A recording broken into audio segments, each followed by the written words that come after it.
តើបងអូនថ្ងៃនេះមករៀនធ្វើទឹកត្រីអំពិលទុំធ្វើបែបម៉េចដើម្បីឲ្យយើងទុកបានយូរចឹងណាអញ្ចឹងទឹកត្រីអំពិលទុំយើងអាចធ្វើបានច្រើនវិធីណាប៉ុន្តែវិធីសាស្ត្រឲ្យទុកបានយូរគឺយើងត្រូវធ្វើគ្រឿងក្រៅក្នុងហ្នឹងឲ្យវាឆ្អិនទាំងអស់ចឹងណាអញ្ចឹងដំបូងឡើយគឺយើងត្រូវមានខ្ទឹមក្រហមហាន់វាជាប្រទេសបែបម៉េចក៏បានដែរតាមសេចក្តីត្រូវការរបស់យើងចឹងណាបន្ទាប់មកខ្ទឹមសយើងដំចិញ្ច្រាំវាឲ្យម៉ត់ទៅហើយមួយទៀតតកតងមួយស្លឹកខ្ទឹមអាហ្នឹងក៏យើងអាចភ្លេចបានដែរណាចំពោះការធ្វើទឹកត្រីអំពិលទុំពេលនេះពេលដែលយើងច្រាំខ្ទឹមអីហើយយើងមកយកអំពិលត្រាំជាមួយនឹងទឹកទុកចោលមួយសន្ទុះសិនណាហើយបងអូនមើលទៅអំពិលខ្ញុំអត់មានគ្រាប់ដោយសារនេះខ្ញុំទិញពីអ្នកចិត្តខាងហើយខ្ញុំឆ្កឹះគ្រាប់ចេញហើយការធ្វើបែបហ្នឹងគឺយើងទុកបានយូរហើយវាអត់មានសัตว์ចូលស៊ីធ្វើឲ្យមានបញ្ហាដល់អំពិលរបស់យើងទេព្រោះការទិញអំពិលនៅផ្សារ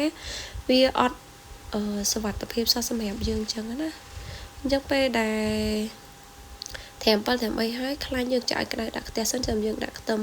សចូលរំលីងឲ្យវារៀងឡើងជើងក្រងពណ៌រៀងក្រហមតិចទៅសិមយើងដាក់ខ្ទឹមក្រហមចូលប៉ុន្តែបើសិនជាបងអូនចង់ឲ្យខ្ទឹមក្រហមវាក្រៀមឆ្អិនល្អដែរគឺយើងដាក់តាណាគ្នាជាមួយនឹងខ្ទឹមសទៅណាប៉ុន្តែខ្ញុំអត់ចង់ឲ្យខ្ទឹមក្រហមនោះវាឆ្អិនខ្លាំងពេកទេវាក្រហមខ្លាំងពេកអញ្ចឹងខ្ញុំដាក់ក្រោយខ្ទឹមសបន្តិចនឹងពេលដែលយើងរំលីងចុះរំលីងឡើងមើលតើវារៀងក្លិនឡើងឈ្ងុយល្អហើយសិមយើងចាក់ទឹកអំពិលទុំនឹងចូលណា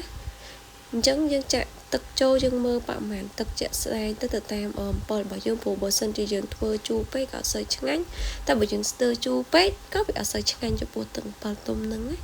ហើយខ្ញុំពេលច្រើនមកអូនមើលវីដេអូខ្ញុំដឹងហើយខ្ញុំច្រើនតែប្រើស្ករត្នោតស្ករក្រហមក៏មានប្រើដែរដែលយើងប្រើទៅតាមមុខម្ហូបអីចឹងណាខ្លះប្រើស្ករសខ្លះប្រើស្ករត្នោតតែពេលច្រើនខ្ញុំប្រើស្ករត្នោតច្រើនជាងចឹងស្ករត្នោតគឺដាក់រៀងច្រើនដែរព្រោះទឹកអំពិលទុំដោយសារវាជូរអញ្ចឹងត្រូវប្រើស្កររៀងច្រើនដែរក្រោយមកដាក់ប៊ីចេងតែបងអូនឡើយនេះខ្ញុំភ្លេចថតចាក់ទឹកត្រីទឹកត្រីអំពិលទុំតិចភ្លេចដាក់ទឹកត្រីដូចខ្ញុំចាស់ដោយសារខ្ញុំភ្លេចថតទេណាបងអូនយើងចាក់ទឹកត្រីប្រហែលជាខ្ទង់កន្លះវែកអីសិនបានហើយព្រោះបើយើងចូលចិត្តថាក្លិនទឹកត្រីខ្លាំងហ្មងអានឹងយើងប្រើទឹកត្រីសុទ្ធទៅ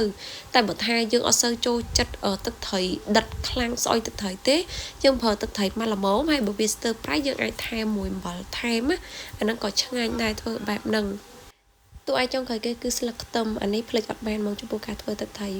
អំពិលទុំតែការដាក់ស្លឹកខ្ទឹមចូលគឺយើងដាក់ឲ្យយើងឆាមកត្រឡប់ឲ្យវាឆ្អិនសិនណាបើសិនជាវាអត់ឆ្អិនវាអាចនៅរៀងហាងនៅរៀងអីអ្នកខ្លះគាត់អត់ចូលចិត្តគឺអាចគាត់រៀងពិបាកនៅក្នុងការញ៉ាំដែរអញ្ចឹងប៉ុណ្ណឹងជាការស្រេចណាហើយបើសិនជាយើងធ្វើឲ្យគ្រឿងក្រៅឆ្អិនបែបហ្នឹងយើងអាចទុកបាន3 ទៅ 4ថ្ងៃប៉ុន្តែត្រូវទុកក្នុងទូទឹកកកផងណាបងអូន